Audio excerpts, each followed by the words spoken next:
really reaping the results that I'm looking for. I'm just stuck in this loop, in this pattern of always having something to heal from before I can be happy.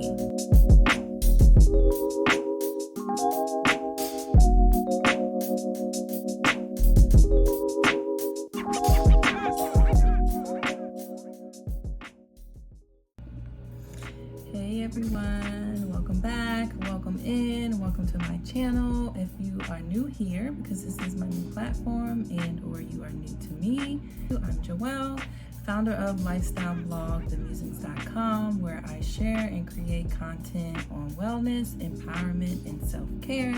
And today we are going to discuss healing forward. It was a concept that was given to me by the divine post eclipse season. If you didn't know, we just came out of a really special eclipse season for the year 2024, and I just received so many downloads and so many insights and so much information for my own personal clarity and healing journey that I felt inspired to just share this as a YouTube video for the rest of you guys, to kind of open up the discussion and to talk about it, because I feel like it's going to be incredibly impactful to how I approach healing going forward in my life, and I hope that it does the same for you. So I'm sure we're all familiar with the phrase or the idea of failing forward. It's something that's kind of preached to us or taught to us in our educational careers and or our actual professional careers.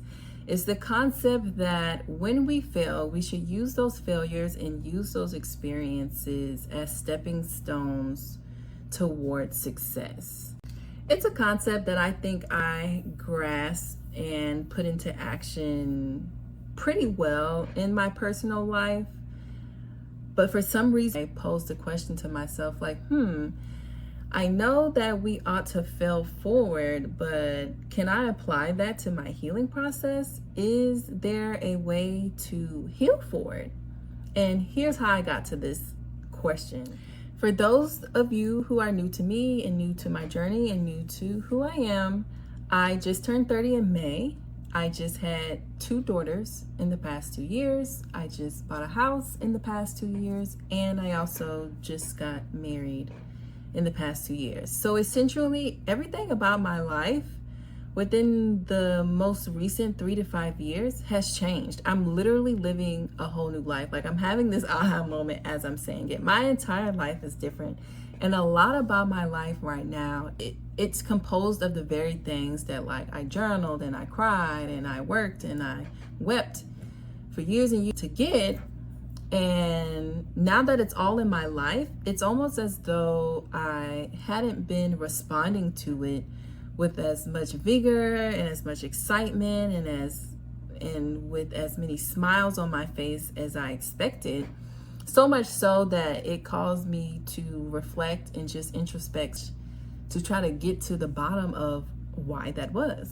Because on paper, I ought to be happy. I should be happy. These are all the things that I wrote down in my journal years and years and years ago, saying that I would like to manifest, or I desire, or I would like to have in order to be happy. And granted, I know things don't make us happy, but there are a lot of things about my life right now that ought to be bringing me more happiness than I am innately embodying.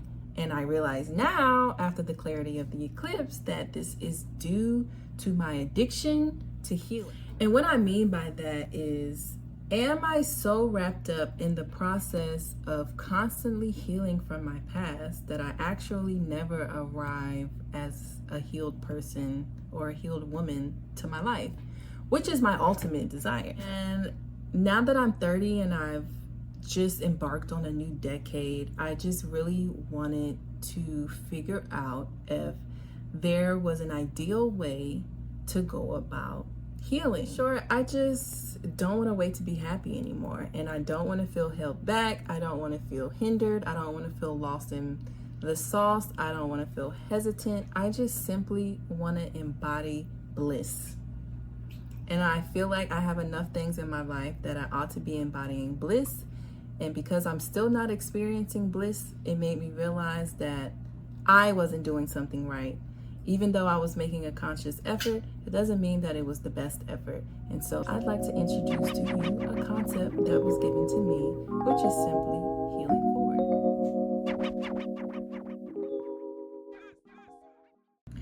When we're healing forward, we don't ignore or pretend the hurt isn't there, but we also don't let our hurt and our pain and our trauma control us. And we especially don't let it define our futures.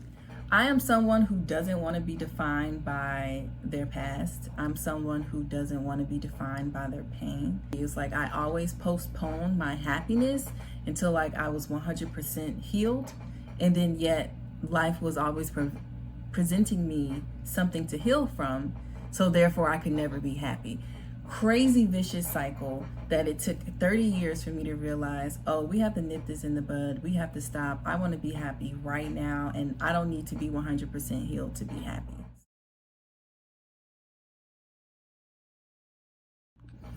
Healing forward is simply about progress, not perfection.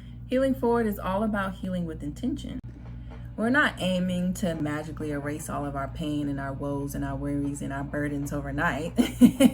Nothing is overnight, especially healing. Instead, we want to simply learn how to move through it, how to flow through it, how to grow through it.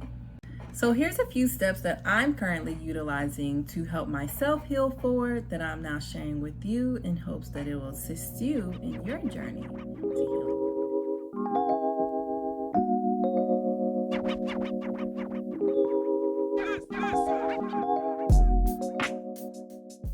So number one, we have to simply acknowledge the pain.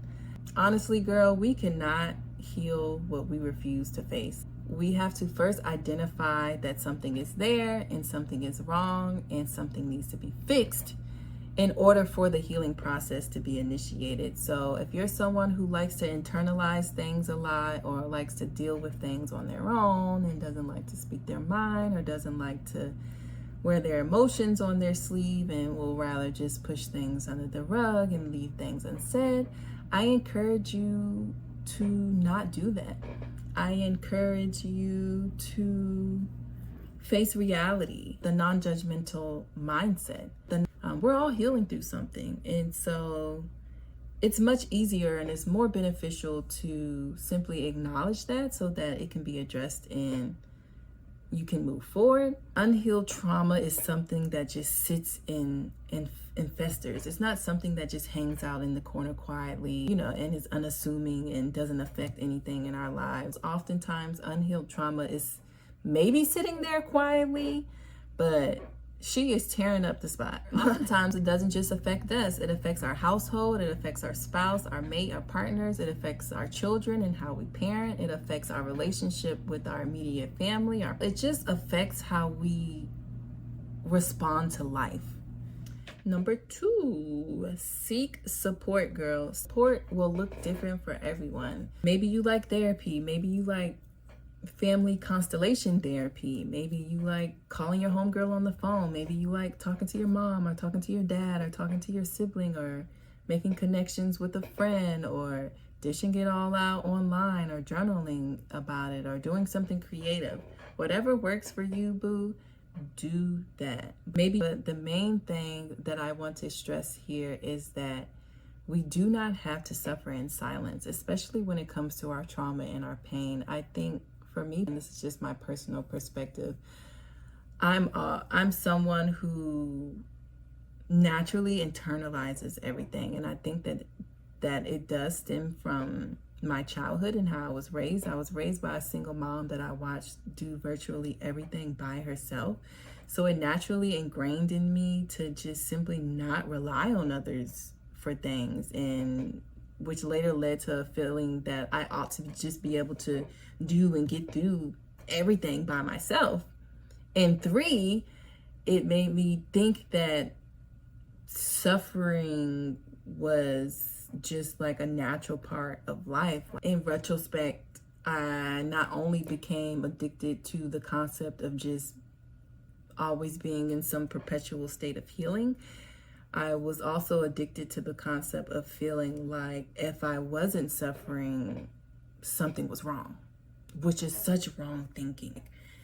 why would you think that suffering is what God has us here for? Like, all of these downloads are like coming to me in real time, and it's like a crazy realization. But I had really ingrained in me that like suffering was normal, and I didn't ever have an inclination to like reach out to support while I was suffering. I also thought that suffering alone was normal. And so in hindsight, I want to be able to give that wisdom to you and just say, don't suffer alone, seek support. Healing is not a solo journey. Healing is not a solo journey. Healing is not a solo journey. Find people to walk your path with who are positive anchors in your life, positive role models, and positive support systems who can lift you up in times when you're feeling down. So we need those anchors in our life to keep us afloat. And number 3 is embrace growth. Now this is my favorite one.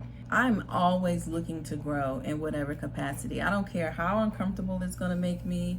I don't care how much it's gonna suck, how much it's gonna hurt. I feel like we were all placed on this earth to grow. Even when it comes to our healing, we have to be able to embrace growth. Even when someone has hurt us, oftentimes there still lies a lesson in that experience for us to learn. We can't reject the growth that is being asked of us in response to these experiences. We actually have to just simply embrace it. So healing forward means simply looking for the lessons in your pain. Get in the habit of asking yourself simple questions like, what is this experience teaching? Or how have I grown since this experience? And I know it's not easy to reflect on any positives when you're hurting, and sometimes it's simply hard to find any positives in pain. But trust me, there is growth lying dormant in every struggle. Just remember to take it slow. Healing is not a race. Healing is not linear. Healing is a process that is about progress and not rushing to some sort of self-imposed finish line. A healed girl is a more present girl. A healed girl is more connected to herself. A healed girl is more capable of showing love, of showing compassion, of showing joy, and of showing peace. And most of all, empathy.